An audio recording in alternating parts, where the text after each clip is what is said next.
hear good things about their bad habits. Damn. So Joe recently posted in Instagram these two posts. I'm gonna put them in the screen right now. And they are pretty funny. I'm pretty sure Joe Rogan is trolling the vegans and who actually know about this stuff.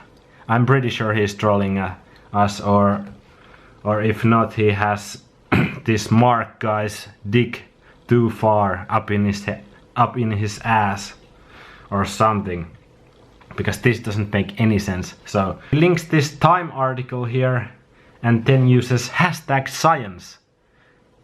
So this Time article, funded by meat and dairy industry, is now science in Joe Rogan's mind. Well, I don't know who wrote this, who funded this, and yeah, he talks about how carbs raise your insulin, and that's the bad thing, right? That causes diabetes, right?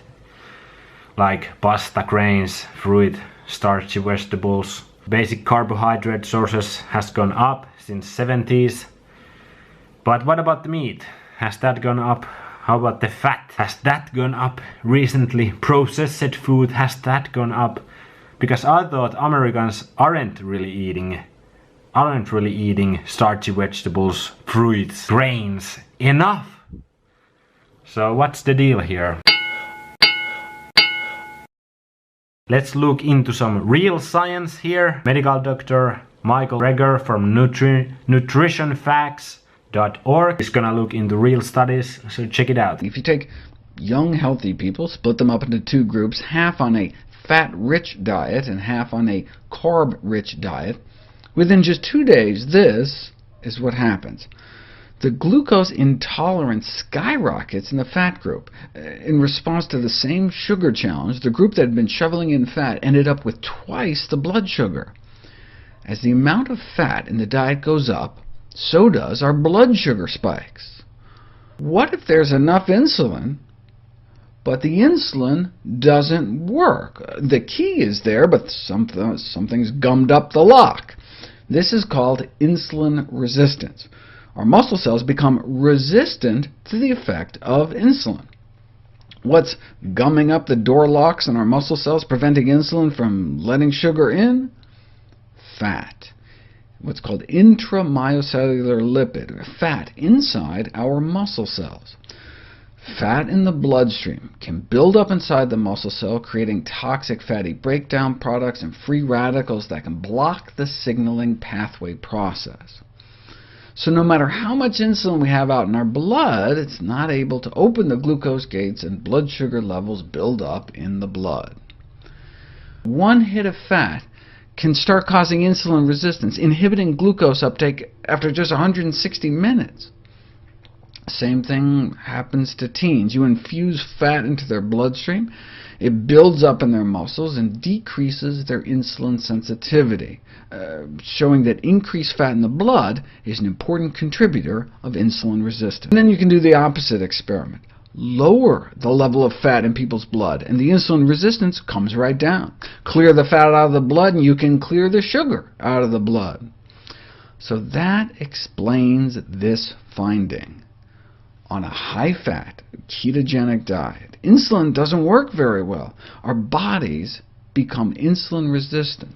But as the amount of fat in our diet gets lower and lower, insulin works better and better. Carbohydrates increase insulin, the root of all evil when it comes to dieting and health. So the reasoning goes, because carbs increase insulin, we should stick mostly to meat, which is fat and protein, no carbs, so no increase in insulin, right? Wrong. We've known for half a century that if you give someone just a steak, no carbs, no sugar, no starch, their insulin goes up. Carbs make your insulin go up, but so does protein. You think causes a larger insulin spike? A large apple and all its sugar, a cup of oatmeal packed with carbs, a cup and a half of white flour pasta, a big bunless burger, no carbs at all, or half a salmon fillet. What do you think? The answer is the meat. Now, they only looked at beef and fish, but subsequent data showed that there's no significant difference between the insulin spike from beef versus chicken or pork. They're all just as high. Thus, protein and fat-rich foods may induce substantial insulin secretion. In fact, meat protein causes as much insulin release as pure sugar.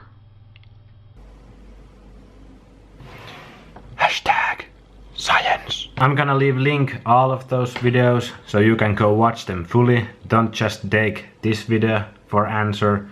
Do your own research.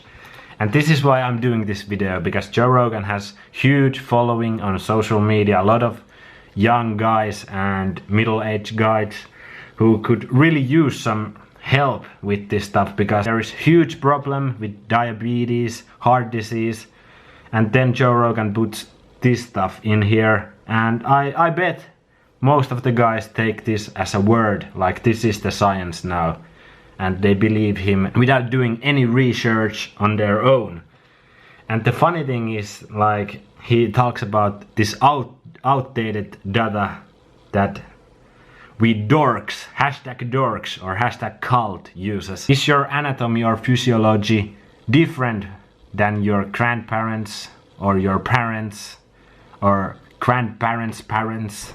No, it's not. And our body works just like our parents and grandparents. It has been very well known fact for a long time what causes diabetes, what causes your insulin to spike, and all that sort of stuff he talks about here. But I bet Joe Rogan doesn't even want to hear this. When the conspiracy guys were on his podcast, it was he who talked the most of the time there, and he didn't even let the guys speak. When usually someone is in his podcast, he lets them speak, he listens up. But when they were on, he just didn't want to listen. Nah. But he knows about the stuff. I think he knows about what happens. He understands it, but he doesn't want to hear it because hashtag life eats life. And he likes to take these trips with his buddies to go kill some innocent, defenseless animals to the woods and then eat their meat. So I bet he is never going to change from it. He just likes that. He just loves that too much, I think. Do you want to hear more good things about your bad habits, or do you want to do your own research and look into real science? Joe Rogan, stop being so silly about this stuff. You influence a lot of young people, a lot of males look up to you and they believe anything you say. Get John McDougall, get Michael McGregor, Carl Davis in your podcast.